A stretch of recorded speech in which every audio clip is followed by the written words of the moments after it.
Hi everyone, welcome back to another weekly Paycheck Budget with Me video. My name is Jackie and we are enjoying life's journey. Today we are going to be budgeting out the first paycheck of February 2022. Oh my gosh, I was going to say 24. Trying to go in the future already.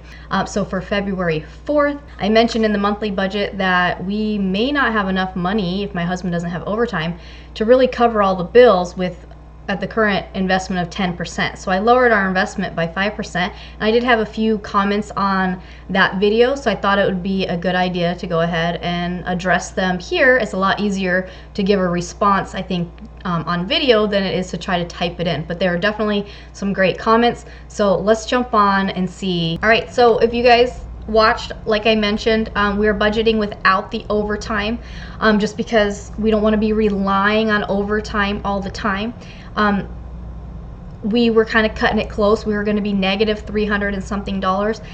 And actually, this bonus, my husband's bonus from work, he doesn't think they're going to get one. There has not been any talk.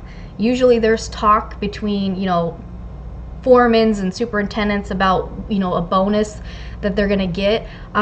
Last year they got $600. The year before they got $1,000. The year before that they got a $3,000 bonus. So Ricky's under the impression that it has to do with the actual job site that they were at, and he has a feeling that the job site that they just finished at lost money, and so he doesn't think they're actually going to get a bonus. So realistically, our income would be even less. I was kind of jumping ahead. Ricky normally averages about 8 to 10 hours of overtime a week, but the beginning of the year is always really lean. Last year they had no overtime in February or March, so I just want to make sure I'm not setting ourselves up, like I mentioned, for that ripple effect of not having enough money. So I went ahead and just lowered the investments for now, and we'll bring it back up. But if you're not familiar, this is my template. You can get it on Etsy. The link is down below, and it starts off with your yearly template. So you plug in your numbers on the yearly template, and then it will auto populate to your monthly template, and then every month at the beginning of the month, and then I budget out the whole month using the paychecks. And then as we are today on our weekly budgets, our paycheck budget. So we're going to budget out this first paycheck for the 4th. So I have my husband's pay stub. We're going to take a look at that and plug in the actual numbers. And then we're going to make any changes to future weeks based on things that we think are changing, right? So the first thing is Ricky did have 2.5 hours of overtime. So that was actually 102.12. Okay, and then as I start working my weeks, I make these black because that was the official amount, and then I open up my actual amount. I make these orange because these are numbers that are in progress.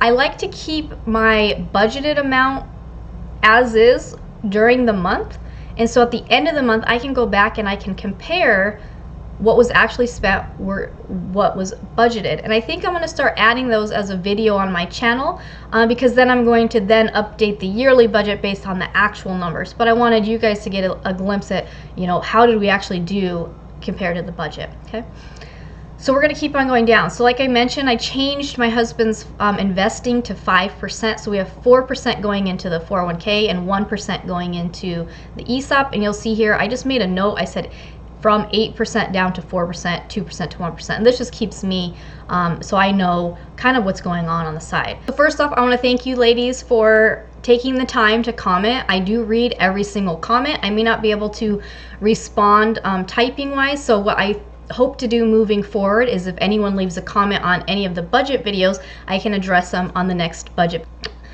Sharon, she's one of my longtime viewers, so thank you, Sharon, for commenting.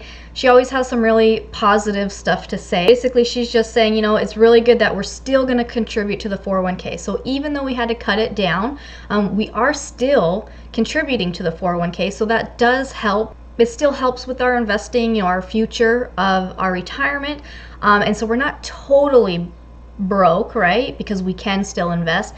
And the other thing she mentions, once we have that truck and that teardrop paid off, then yeah, we're gonna have a lot more cash flow. I mean, Ricky's truck payment, you're gonna see on the budget, if you haven't seen our budgets before, Ricky's truck payment is a lot of money. So if we could tackle that thing off, get that paid off as fast as possible, then we would have no worries at all.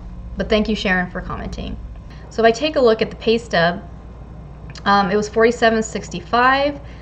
which is actually perfect. So that took effect right on time for us. And we're going to go ahead and make that blue because that was invested, it wasn't spent. And then we're going to open up our side here with the orange. So we're going to do the same thing for the ESOP. I just double check on the pay stub, and that was the $11.91. So we're going to make this blue. Now last year we started the year investing, we were investing 6%. And then about the middle of the year, I started increasing it 1% every month. So by the end of the year, we were investing 10%. The goal this year was to increase it every month again and then be investing 20% by the end of the year. Again, we're kind of starting the year up 1% less than last year. However, January, we did invest that 10%. So that kind of helped us out a little bit.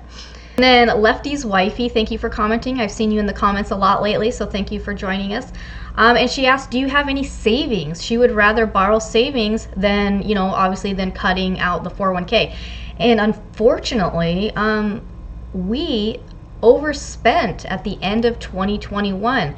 We went on a vacation. We had already planned and we had money put aside for a vacation. We had, it had been pushed back a whole year because of the pandemic.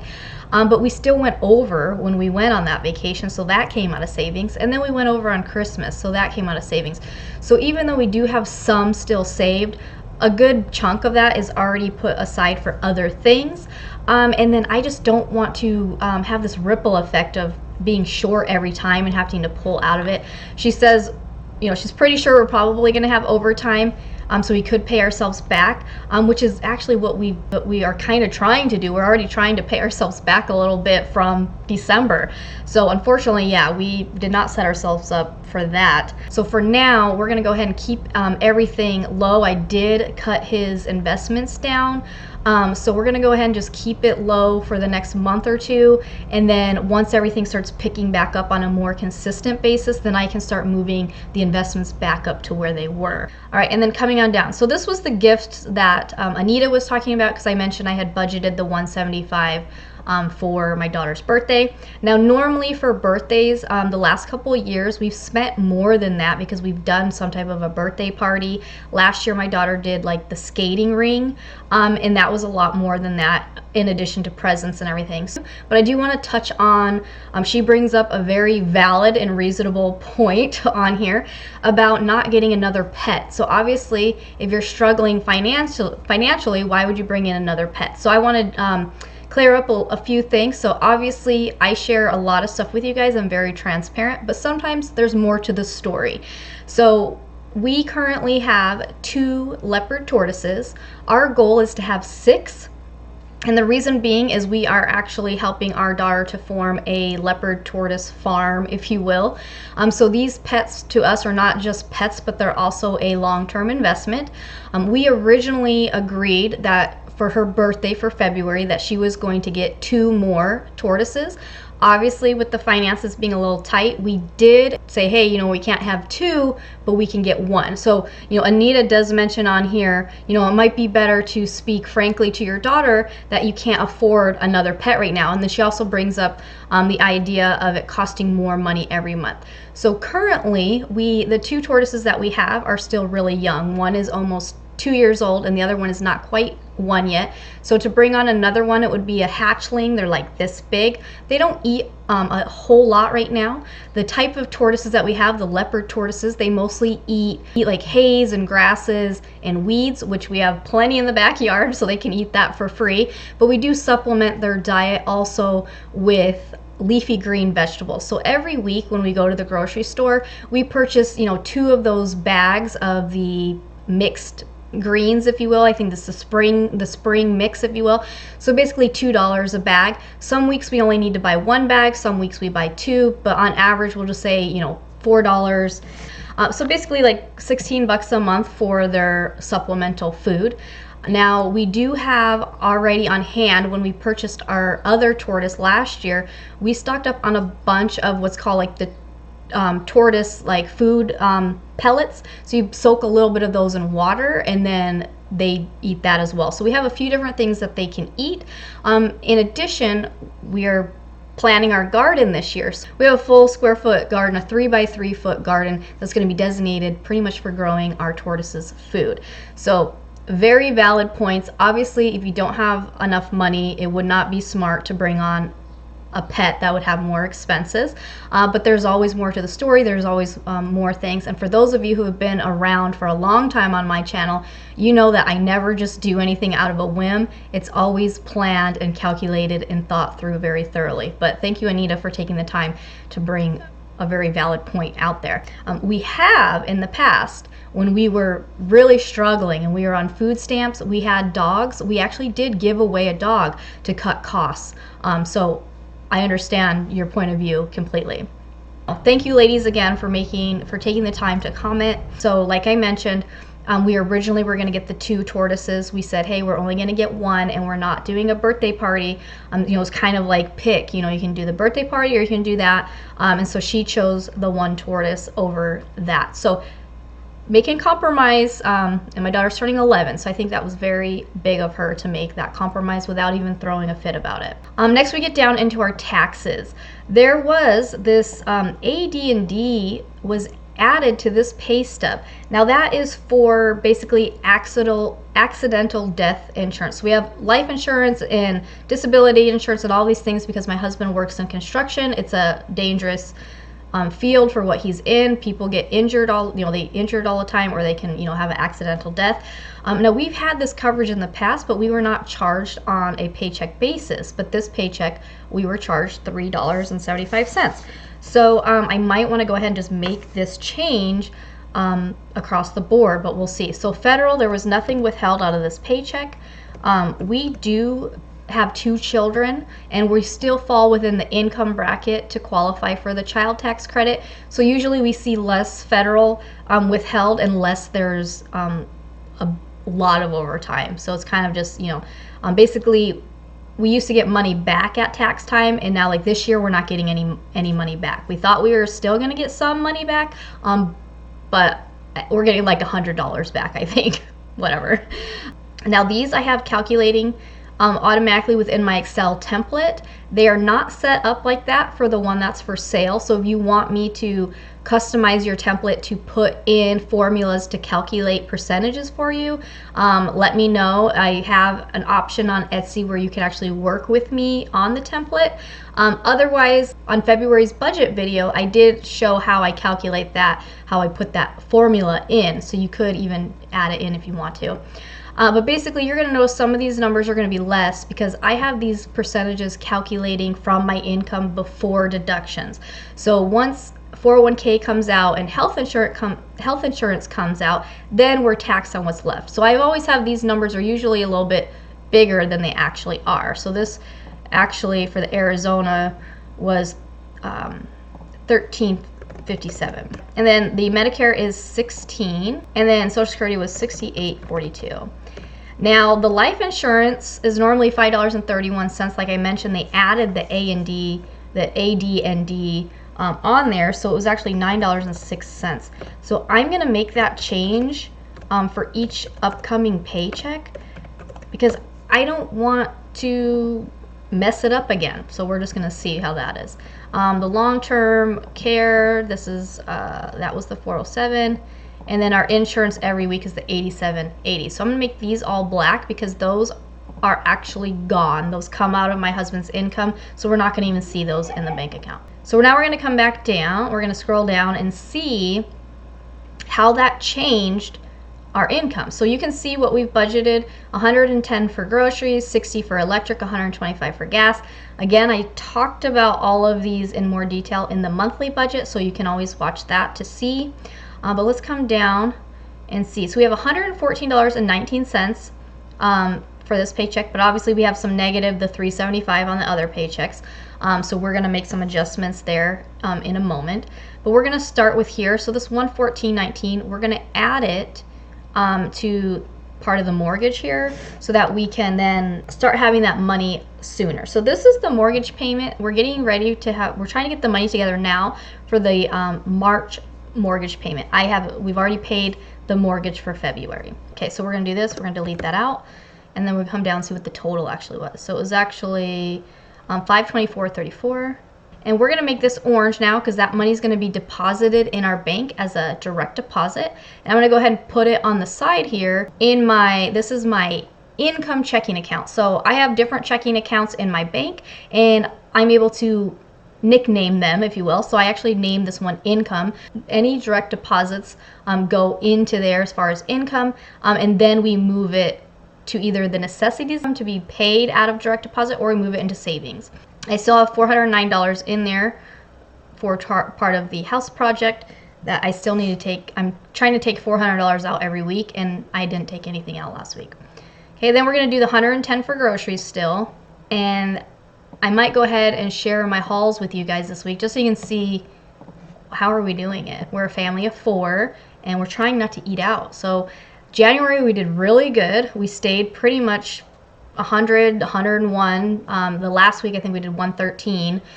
So we stayed really close to that budget, but we were eating a lot of stuff that we had on hand. So I don't know how much longer we can do that. We'll see.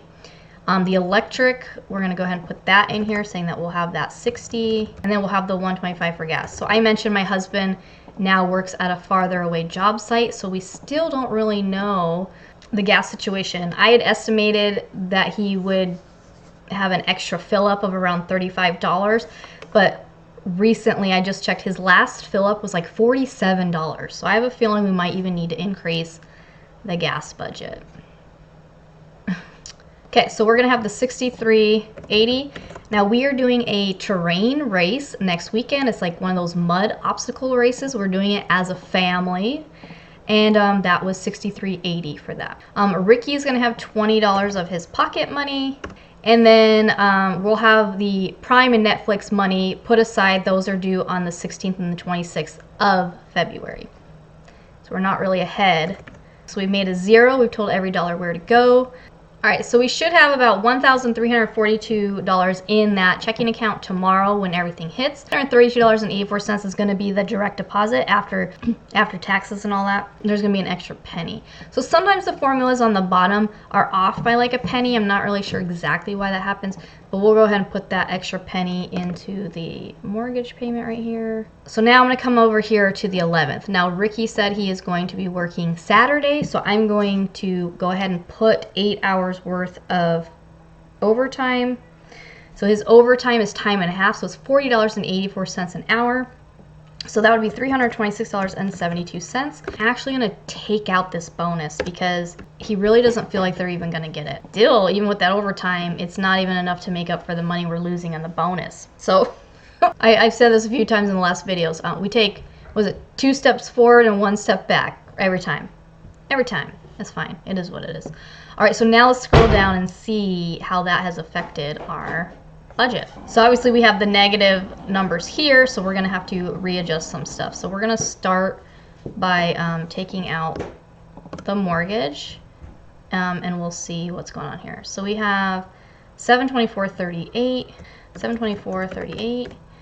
So we still need $187.23 from that one to make this amount here. Okay.